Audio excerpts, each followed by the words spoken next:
राधे राधे। आज तुम लोग कहोगे कि भाई प्रवीण क्या हो गया है तुमको, मतलब ये अपना स्टाइल भूल गए। ऐसा नहीं है। आज की वीडियो थोड़ी सी डिफरेंट होगी, और डिफरेंट इन द सेंस आज की वीडियो मेरे जैसे कुछ राधा जी के भक्तों के ऊपर होने वाली है, जो जिनको थोड़ा सा इस समय ट्रोल किया जा रहा है। आज की वीडियो मेरी रियल पर्सनैलिटी पे होने वाली है, या फिर मैं कहूँ कि इस वीडियो में तुम्हें रियल प्रवीण देखने को मिलेगा, ऑफ कैमरे वाला। और इस वीडियो में मैं कुछ राधा हेटर्स को, जो कि किसी भी पुराण के या फिर किसी भी टेक्स्ट स्क्रिप्चर्स के कुछ भाग को सही मानते हैं, पूरे को नहीं। अब राधा हेटर्स से मैं अगर उनके जो भी उनके इष्ट हैं उनका पर्सनल एक्सपीरियंस पूछ लूं कि क्या रहा है, तो वो भी नहीं बता पाएंगे। तो इस वीडियो में हम जानते हैं कि श्री राधिका कौन है, और मैं तुम्हें अपने पर्सनल ध्यान के एक्सपीरियंस पे बताऊंगा विथ प्रूफ टू स्क्रिप्चर्स। और हाँ, इस वीडियो के लास्ट में मैं ब्रह्म वैवर्त पुराण को ऐड करूंगा। पूरी वीडियो में मैं नहीं करूंगा, क्योंकि उसको लोग बहुत ही नीच माइंडसेट से देखते हैं। खैर, वो उनकी सोच है, लेकिन क्या कर सकते हैं। आज की वीडियो शुरू करने से पहले हम राधा जी के एक नॉर्मल से मंत्र का, बीज मंत्र नहीं है क्योंकि वो गुरु कृपा से मिलता है, उस मंत्र का उच्चारण करते हैं। ओम श्री राधाय स्वाहा। अब तुम लोग पूछोगे कि भाई ये कौन सा मंत्र है, कैसा मंत्र है, इसका अर्थ क्या है। मैं तुम्हें बता देता हूँ कि ये ओम यानी कि अल्टीमेट रियलिटी, जो कि तुम्हारा आज्ञा चक्र होता है, मतलब आत्मज्ञान का चक्र। श्री यानी कि शक्ति, राधा यानी राधा जी, और स्वाहा means complete devotion slash surrender. मतलब मैं राधा जी के चरणों में अपनी कंप्लीट डिवोशन या फिर सरेंडर करता हूँ। इस मंत्र का ये अर्थ है। अब वीडियो को शुरू करते हैं। यानी ये राधा नाम की एक ऐसी बीमारी आई है, मैं तो बीमारी कहती हूँ, ये ऐसी बीमारी आई है, इसने कृष्ण भगवान को भी दूर कर दिया है। नारद पुराण पार्ट 3 चैप्टर 88 लाइन 22 में नारद जी खुद कह रहे हैं कि Radha herself lying in the grass and she is the nature of the शक्ति। अब इस चीज पे ना कुछ लोग बोलेंगे कि यार ये तो प्रकृति की बात हो रही है, बट यहाँ पे ये जो नेचर है इसका अर्थ प्रकृति नहीं है, इसका अर्थ है स्वभाव, which means Radha is the source of all. मतलब कि जो शक्ति के अंदर जो नेचर है, जो उसका स्वभाव है शक्ति का, वो है राधा। एक चीज ध्यान रखना, यहाँ पे मैं लीलाओं की बात नहीं कर रहा हूँ, जो लीलाएं उन्होंने करी, यहाँ पे मैं पर्टिकुलर श्री राधिका जी की ही बात कर रहा हूँ कि वो शक्ति का नेचर है, शक्ति का स्वभाव है। तो इस चीज से हमें पता चलता है कि यहाँ पे राधा का फॉर्मलेस फॉर्म भी है, वो निराकार स्वभाव भी है जो सृष्टि को चला रहा है। जैसे इस समय सपना चौधरी है, वैसे ही उस समय की एक डांसर थी जिसका नाम राधा था। रासलीला यानी कि नृत्य, या फिर मैं कहूँ प्रेम का खेल, डांस। अगर तुम देखो, मैं तुम्हें सब चीज़ें नहीं बता सकता क्योंकि मैंने अभी उतना अध्ययन नहीं किया है, बट मैं तुम्हें जितनी चीज़ें बता रहा हूँ, जितना मैंने अध्ययन किया है, मैं उस पर प्रॉपर कॉन्फिडेंट हूँ और प्रॉपर मतलब अडिक्ट हूँ कि हाँ, ये बिल्कुल अल्टीमेट रियलिटी के पास है। अब रासलीला को लेके कुछ लोगों की इतनी गंदी सोच है, मतलब वो वृंदावन के ही लोग हैं कि रासलीला में ये नहीं हुआ होगा, रासलीला में वो नहीं हुआ होगा। कुछ संत बोलते हैं कि रासलीला में सिर्फ डांस हुआ है, कुछ इस्कॉन के कुछ बहुत सारे आचार्य बोलते हैं कि रासलीला में सिर्फ मतलब श्री कृष्ण 11 साल के थे, ऐसा था वैसा था।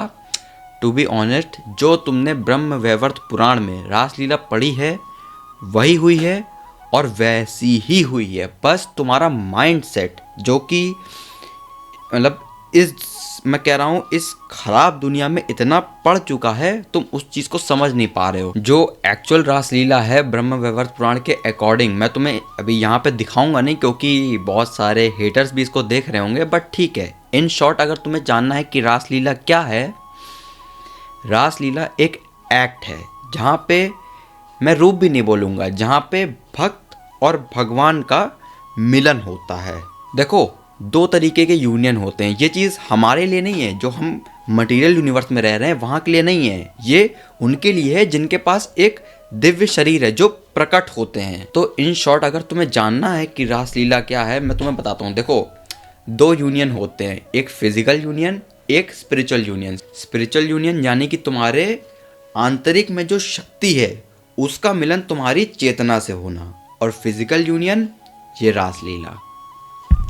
तो ये एक महानता है श्री कृष्ण की, जो उनके भक्त हैं जो ये एक्सेप्ट नहीं कर पा रहे हैं कि श्री कृष्ण रासलीला नहीं कर सकते। ये एक्चुअली में उनकी महानता है कि वो एक एक्ट में अपने इतने भक्तों के साथ एक हो जाते हैं। खैर, राधा जी का एग्जिस्टेंस तो यहाँ से प्रूफ हो चुका है, क्योंकि नारद पुराण में लिखा है, तो भाई नारद जी के शब्द तो झूठे हो ही नहीं सकते। खैर, अब हम थोड़ा सा इसको और थोड़ा सा आगे बढ़ाते हैं। उसी चैप्टर के उसी पेज नंबर पे लाइन 23 से 23 से 25 लाइन में नारद जी खुद कह रहे हैं, the entire sphere of work O Lord of sages is permitted by these शक्ति। Shri Radha has assumed the form of षोडशी। तो षोडशी का अर्थ यहाँ पे क्या है?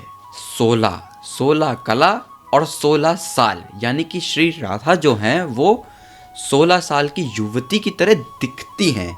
उनकी कोई एज नहीं है, कुछ नहीं है, लेकिन वो 16 साल की युवती की तरह दिखती हैं और उनके पास जो कलाएं हैं वो प्रॉपर 16 कला हैं। तो इससे हमें पता चलता है कि श्री राधा मृत्यु, काल, पाप, अधर्म, धर्म, इन सब चीजों से परे हैं। वो स्वयं पराशक्ति हैं। और ये चीज ना, मैं ऐसे नहीं बोल रहा हूँ कि वो स्वयं पराशक्ति हैं तो है, मान लो मेरी बात। मैं तुम्हें अभी इसका एक और स्क्रिप्चर दिखाता हूँ। अब ये चीज जो मैं बोलने वाला हूँ, बहुत से शाक्त उपासक या फिर मैं कहूँ देवी के उपासक डाइजेस्ट नहीं कर पाएंगे, बट यही सच है। नीलतंत्र 22वां पटल श्लोक 9 से 11। श्लोक 9 से 11 में स्वयं शिव जी बोल रहे हैं महाविद्याओं के बारे में कि तावत तंत्रे भेद बुद्धिस्ताद देव पृथक क्रिया हरि हरे भेद बुद्धिर जायते जगदम्बिके कराल वंदना काली श्रीमदेक जटा शिव षोडशी भैरवी भिन्न भिन्न चा भुवनेश्वरी छिन्न भिन्न चा पूर्ण चा भिन्न चा बगला मुखी मातंगी कमला भिन्न भिन्न वाणी च राधिका। तो यहाँ पे शिव जी यही कहना चाह रहे हैं कि जो हरि हैं वही हर हैं, जो देवी षोडशी हैं, जो देवी काली हैं, जो देवी भुवनेश्वरी हैं, जो देवी भैरवी हैं और जो देवी चिन्नमस्ता हैं, वही देवी राधिका भी हैं। और ये जो स्क्रिप्चर है ये कोई भी वैष्णव स्क्रिप्चर नहीं है, ये खुद एक शैव उपासक के लिए स्क्रिप्चर है। ये तंत्र है जो कि शैव उपासक यूज करते हैं आज भी। और इससे पहले भी धन्यलोक लोचन, जो कि एक डॉक्यूमेंट्री है 9th सेंचुरी की, उसमें एक श्रृंगार रस है, उसमें भी राधा का वर्णन है। तो ये जो आजकल की डिबेट्स कर रहे हैं आर्य समाज वाले कि राधा फेक है, राधा ये है, ये सिर्फ मैं कह रहा हूँ बेरोजगारी का प्रतीक बन चुका है। क्योंकि यहाँ पे महाविद्याओं के बारे में शिव जी बात कर रहे थे, इसीलिए हमें पता चलता है कि जो महाविद्या षोडशी हैं, जो त्रिपुर सुंदरी हैं, वही राधा हैं। अब आज के टाइम पे बहुत से मैं कह रहा हूँ ये चीज़ मुझे एज अ पर्सनल मुझे अच्छी नहीं लगती है कि लोगों ने अपने तत्वों को अपनी डिवोशन से एक कर दिया। हमारे खुद में जितने ज़्यादा तत्व बढ़ते रहेंगे, हमारी उतनी डिवोशन अपनी तरफ होने लगेगी। हम जो जिसको भगवान मान रहे हैं उसकी तरफ कम डिवोटेड होने लगेंगे। ऐसा नहीं है। ये राधा नाम की कोई भी महिला भगवान कृष्ण की कभी भी प्रेमिका नहीं थी। भगवान श्री कृष्ण ने अपने जीवन में कभी भी कोई रास नहीं रचाया। तो जो लोग राधा को कृष्ण की प्रेमिका बताते हैं, जो लोग रास रचैया बताते हैं, वो सनातन धर्म के मूल सिद्धांतों के बिल्कुल विरुद्ध है। मैं क्या बोलूं ऐसे लोगों को, ऐसे जिनको लोग गुरु मान रहे हैं, वो आके अगर ऐसी बातें कर रहे हैं केवल माइक में, तो मैं क्या ही बोलूं। मैं इतना ही कहूँगा कि सर ये जो बुक्स हैं ना, ये जो स्क्रिप्चर्स हैं, ये 9th सेंचुरी के पहले के हैं। उस टाइम पे आपका समाज जो आर्य समाज है उसका ए भी एग्जिस्ट नहीं करता था। और ये जो पीछे का श्लोक है ये इसी चीज को डिनोट करता है कि राधा स्वयं पराशक्ति हैं और जो उनके तत्व हैं, जो उनका मैं कह रहा हूँ उनका स्वभाव है, वो भक्ति का स्वभाव है। जैसे कि शिव हो गए, कृष्ण हो गए, त्रिपुर सुंदरी हो गई, ये तुम्हारे चक्रास को एक्टिवेट करते थे, तुमको स्वयं में एक परमात्मा बनाते हैं। बल्कि राधा परमात्मा होने के बावजूद तुमको भक्ति करना सिखाती हैं। इसीलिए मैंने बोला कि तुम्हारे तत्व और तुम्हारी भक्ति कभी एक नहीं हो सकती। भक्ति तुम्हारे अंदर खुद से प्रकट होती है, तुमको सिखाई नहीं जा सकती। देवी राधिका प्रेम, भक्ति, दया, दया मीन्स कंपैशन, रास और माधुर्य भाव की देवी है। ये जितने भी तत्व हैं वो तुम्हारे अंदर जो मौजूद हैं तुम्हारे भगवान के लिए, वो तुमको राधा से ही मिल रहे हैं, जो कि निस्वार्थ भक्ति है। तो बहुत से ऐसे शाक्त के उपासक या फिर इस्कॉन के फॉलोअर्स ये बोलते हैं कि राधा को पूजना नहीं चाहिए, राधा सिर्फ मैं कहता हूँ भगवान की भक्त हैं या फिर भगवान की सर्वेंट हैं। अगर तुम टीस में बोल रहे हो तो ठीक है, बट यही सच है। राधा स्वयं पराशक्ति हैं।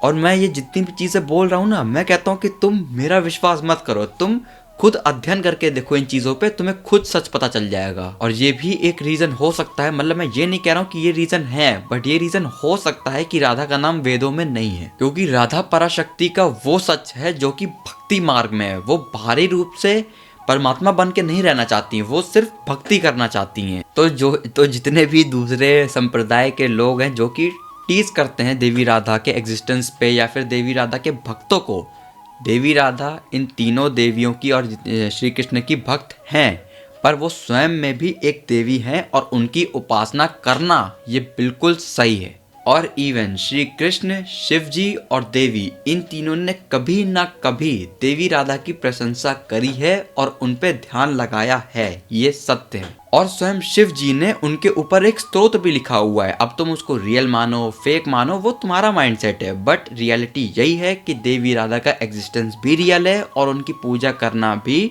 पाप नहीं है। और इसका भी कि श्री कृष्ण, देवी और शिव जी राधा जी की प्रशंसा करते हैं, इसका भी एक प्रॉपर लॉजिकल प्रूफ है। श्रीमद् भागवतम के स्कंद 9 अध्याय 4 के श्लोक 63 में श्री कृष्ण स्वयं कहते हैं, अहम भक्ता पराधीनो हयावस्य तंत्र इवा द्विज, यानी कि I am under the control of my devotees, I am not independence for my devotees. बाकी सबके लिए तो वो परमात्मा हैं, बट जो उनके भक्त हैं उनके लिए वो इंडिपेंडेंट नहीं है, वो उनके कंट्रोल में है। और यहाँ पे श्री कृष्ण का ये अर्थ नहीं है कि हाँ मैं बिल्कुल बंद गया हूँ, मतलब वो एज अ रिस्पेक्ट है कि हाँ वो जो कहेंगे वो पहले होगा और मैं जो कहूँगा, मतलब मेरा कहा बाद में। तो यही था मेरा देवी राधा पे आज का थोड़ा सा, मैं कहता हूँ 1% ज्ञान।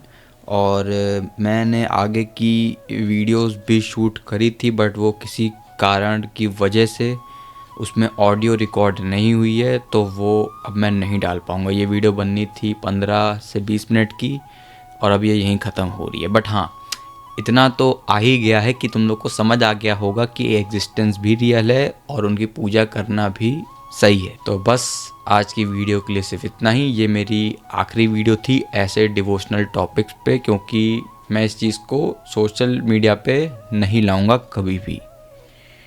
और बस इसी के साथ आज के लिए सिर्फ इतना ही। वीडियो में अगर कुछ इन्फॉर्मेशन मिली हो तो लाइक मारो, चैनल पे पहली बार आए हो तो सब्सक्राइब करो, शेयर करो, कमेंट करो। मैं मिलता हूँ एक और बढ़िया वीडियो के साथ। बाय।